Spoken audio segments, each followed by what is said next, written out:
BX1 ⁇ toujours plus d'actu. Quelles sont les meilleures stratégies à mettre en œuvre pour trouver un emploi? Est-ce qu'il faut s'adresser à une agence d'intérim? Est-ce qu'il faut privilégier une recherche sur les sites internet? Est-ce qu'il faut aller s'inscrire à Actiris? On va répondre à toutes ces questions dans les minutes qui viennent avec Yossa Emrini. Bonjour. Bonjour. Vous travaillez pour Actiris, le service public bruxellois de l'emploi. Et Sébastien Constantino, bonjour. Bonjour. Vous travaillez pour Randstad, donc société d'intérim bien connue. Vous êtes chargé des affaires publiques pour la Fédération Wallonie-Bruxelles auprès de Randstad, et on va vous laisser vous faire cuisiner, c'est presque comme un entretien d'embauche, par Jim Moskowitz. Oui, on va plutôt se nourrir de tout le savoir de nos deux intervenants pour bien comprendre comment et où rechercher un emploi aujourd'hui en 2019 à l'ère du numérique. On pourrait imaginer que tout se trouve sur les réseaux sociaux, qu'on passe plus par les agences publiques ou les agences intérim, et pourtant ce sont les chiffres de Randstad, mais selon une enquête que vous avez réalisée sur 40 000 travailleurs, si je ne me trompe pas, et 1000 en Belgique. Les 40 000, c'est à travers le monde. Le numéro 1 en Belgique pour rechercher un emploi, tout d'abord, ce sont les agences publiques pour l'emploi. Par exemple, Actiris, on y reviendra dans un instant. Est-ce que ce chiffre, il vous a surpris par rapport aux études du passé, tout d'abord ? Alors ici, concrètement, le chiffre ne nous a pas surpris en soi parce qu'on connaît le rôle et l'impact que les agences publiques de l'emploi ont à travers notre territoire. Donc a priori, nous, on souhaitait quand même objectiver ce sentiment-là par cette étude qui, effectivement, comme vous l'avez pointé, une étude internationale qui nous permet effectivement de pouvoir chiffrer, normer l'impact de ces agences publiques pour l'emploi ont sur le marché du travail en Belgique. Alors Yossa Emrini, on vous jette des fleurs en début d'interview, car voilà, Actiris serait un des bons élèves, arriverait en tête. C'est 54% des Belges qui trouveraient un emploi via les sites publics. Alors, ce que Randstad dit dans son étude, c'est que ça vient du fait que vous avez très vite suivi la version numérique et la version digitale pour les offres d'emploi. Vous y êtes confronté encore, j'imagine, au jour le jour. Comment est-ce qu'on tient, comment est-ce qu'on suit avec des nouveautés qui arrivent tous les jours avec les réseaux sociaux, avec d'autres sites internet ? Alors c'est simple, c'est parce que voilà, comme vous l'avez dit, on suit vraiment, en tout cas Actiris suit vraiment un peu les technologies d'aujourd'hui. Donc on essaye d'être le plus actif sur les réseaux sociaux.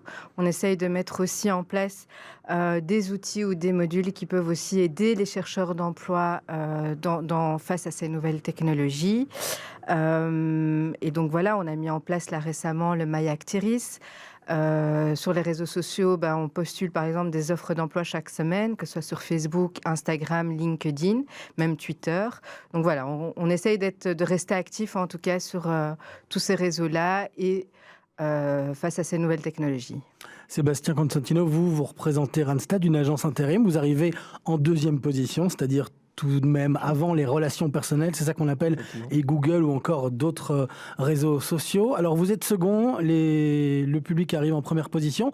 Qu'est-ce qu'il y a en termes de synergie qui est déjà fait entre les deux secteurs, le privé et le public, pour la recherche d'emploi ? Tout à fait. Alors effectivement, ici, ce qui est assez particulier, qui explique notamment les excellents résultats des agences publiques pour l'emploi et du secteur du travail intérimaire, c'est qu'en Belgique, il y a un vrai écosystème entre les deux secteurs, entre les deux entités. Donc on se rend compte qu'effectivement, il y a énormément de collaboration aujourd'hui en termes de partage, notamment d'offres d'emploi à travers nos différents réseaux, qui nous permettent effectivement d'avoir un maximum d'impact. Chacun et chacune d'entre nous jouons notre rôle sur le marché du travail en Belgique, et les bons résultats que nous avons obtenus viennent certainement confirmer que nous sommes relativement dans le bon, même si on peut bien sûr toujours s'améliorer. Et vous, Yossa Emrini, du côté d'Actiris, est-ce que vous avez l'impression qu'on peut encore faire plus en termes de collaboration avec le secteur privé et les différentes agences intérim ?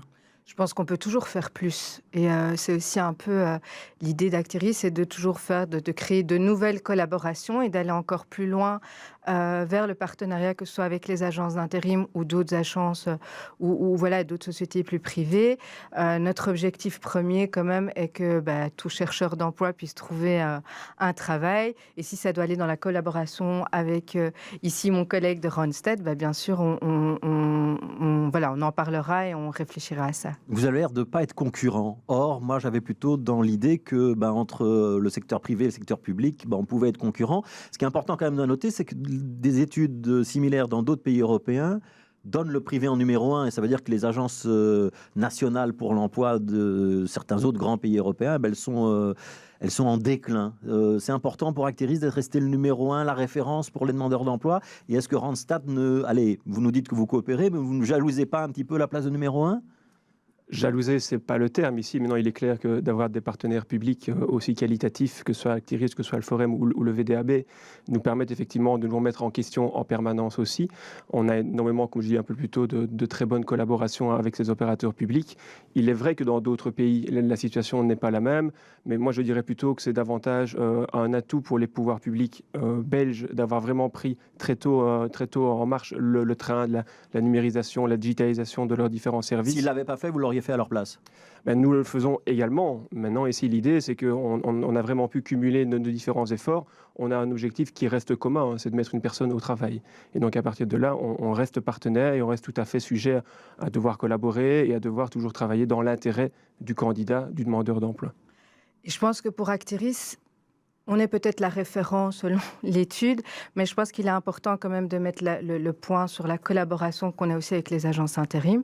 Je pense qu'Actiris est un peu la clé et un peu une plaque tournante pour un chercheur d'emploi. C'est-à-dire qu'un chercheur d'emploi arrive chez Actiris, a de nombreux conseils par rapport à sa recherche d'emploi. Et quand moi, je reçois un chercheur d'emploi lors d'un accompagnement, il est certain que je l'oriente également vers les agences intérim pour qu'il puisse arriver au mieux à trouver un emploi. Je l'accompagne, je lui donne des conseils, mais voilà, un de mes conseils est d'aller voir nos partenaires en agence d'intérim. On l'a compris, plutôt partenaire que concurrent, mais vous avez un concurrent, ce sont les réseaux sociaux, mais pas que, on va revenir au numérique dans un instant, mais celui qui arrive en 3e position en même temps que Google sont les relations personnelles. On le dit souvent, c'est important d'avoir un réseau dans la vie, dans le monde du travail, dans le monde de la recherche d'un emploi également. Est-ce que vous, chez Actiris, c'est quelque chose que vous conseillez quand vous faites des coachings pour essayer de trouver un emploi, de se diriger tout d'abord vers son réseau personnel avant même d'aller postuler en ligne? Bien sûr. L'humain reste quand même la chose la plus importante et le contact aussi. Et donc, fatalement, notre premier conseil, c'est de voir son réseau. Et on donne des conseils, des astuces pour vraiment nourrir ce réseau, le faire vivre pour qu'il soit le plus avantageux dans la recherche d'emploi. Et vous, du côté de chez Randstad, c'est quelque chose que vous faites, du coaching vraiment pour le réseau interpersonnel? On accompagne effectivement les candidats pour maximaliser leurs chances de trouver un emploi ou de retrouver un emploi. Mais il est clair que l'étude l'a quand même encore bien démontré, mais aujourd'hui, il est tout aussi important de savoir des choses que de connaître quelqu'un.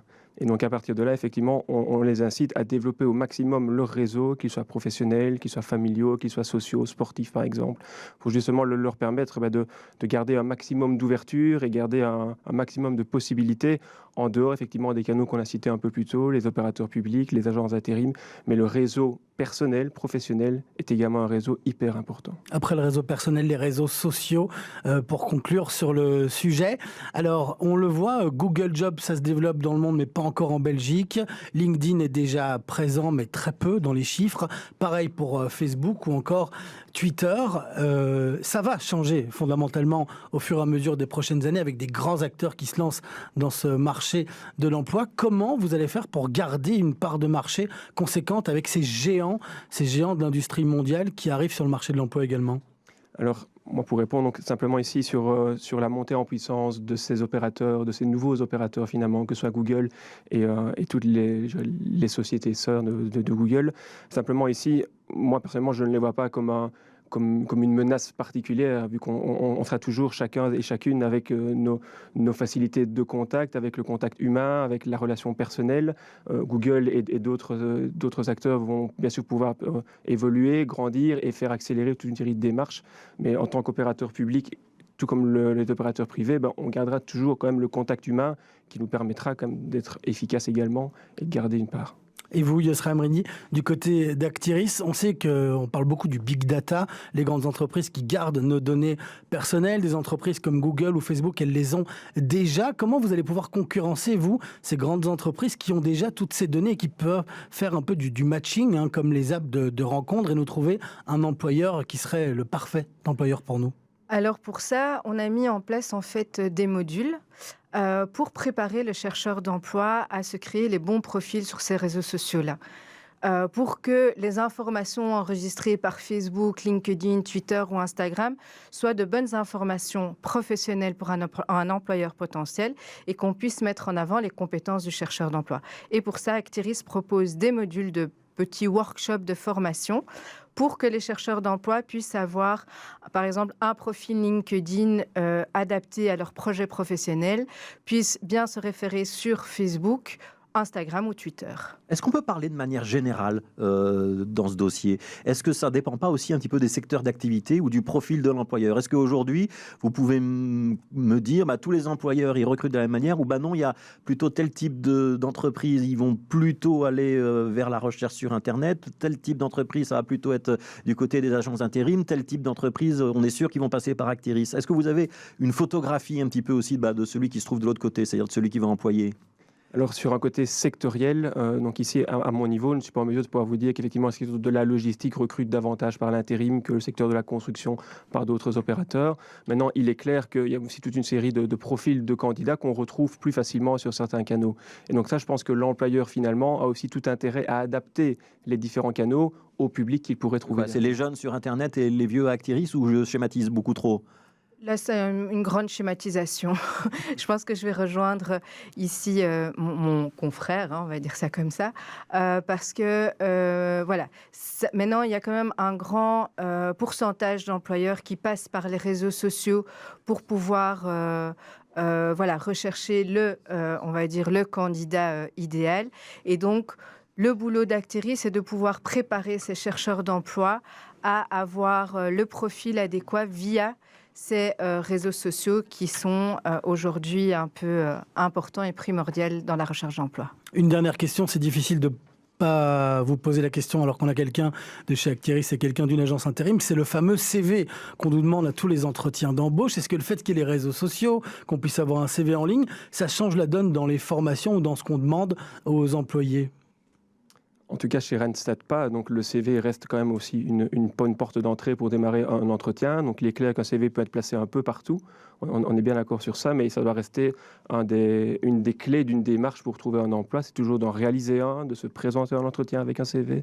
Donc, finalement, le CV a encore de beaux jours devant lui, même s'il est clair que les réseaux sociaux participent quand même. Yosra Amrini, est-ce que vous, chez Actiris, vous conseillez, par exemple, aux chercheurs d'emploi de mettre leurs réseaux sociaux sur leur CV?